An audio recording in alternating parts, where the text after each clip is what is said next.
Walang maski isa, I will hang myself in front of you. You can summon, I will sign a waiver, all banks, pati yung World Bank ng Amerika.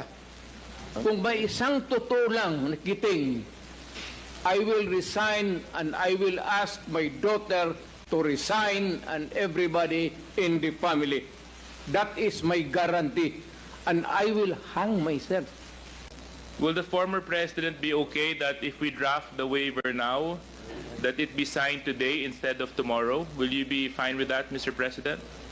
Anong kapalit, sir? Hindi. Sampalin ko siya sa publiko.